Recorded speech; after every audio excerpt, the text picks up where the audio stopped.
Coucou les gars, aujourd'hui on se retrouve pour parler de la plagiocéphalie. Tout d'abord, c'est une déformation du crâne du nouveau-né donnant un aspect asymétrique à sa tête. Au niveau des conséquences, on retrouve un retentissement morphologique et esthétique, des troubles posturaux, dentaires, et des spécificités en développement moteur. Par exemple, le bébé va se retourner plutôt d'un côté par rapport à l'autre voire que de ce côté. Pour l'anatomie, le crâne du bébé est composé de sutures et de fontanelles. Il y a la suture métopique, les coronales, les lambdoïdes et enfin la sagittale.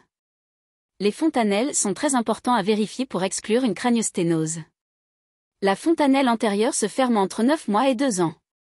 Et enfin la fontanelle postérieure vers les 2 mois du bébé. Plusieurs facteurs de risque peuvent entraîner la plagiocéphalie. Nous avons d'abord les facteurs obstétricaux avec l'oligoamnios, primiparité, les grosses gémellaires, une présentation en siège, utilisation d'instruments pendant l'accouchement, et l'alitement de la maman pendant la grossesse. Il y a aussi la prématurité du nourrisson, des troubles neurodéveloppementaux, les torticolis posturales ou musculaires et les reflux du bébé. Cela peut être également une préférence motrice de l'enfant mais aussi des déficits d'interaction avec l'enfant ou sa contention.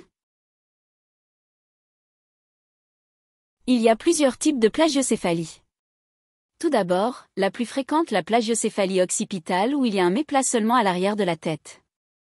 Ensuite, la fronto-occipitale, c'est lorsqu'il y a une déformation à l'avant et à l'arrière du crâne. Il y a la brachycéphalie lorsque l'arrière de la tête est plate, que ce soit à droite ou à gauche. La trigonocéphalie donne un aspect au crâne en triangle dû à la soudure de la suture métopique prématurée.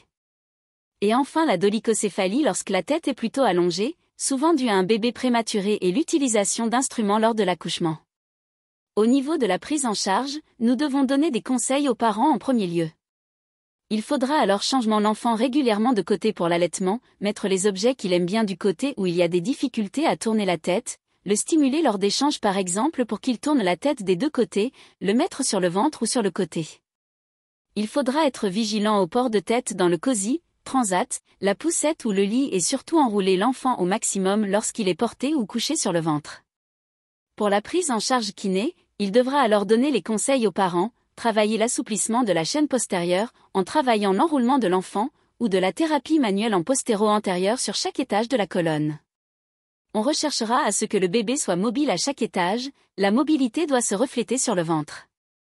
On va travailler également les rotations de la tête du bébé de chaque côté et le posturer en fin d'amplitude. On va travailler les retournements et tout le développement moteur de l'enfant, le mettre en procubitus. Enfin, on pourra travailler la base du crâne du bébé en ouverture au niveau de l'occiput. Et voilà, la plagiocéphalie c'est finito pipo. Bisous.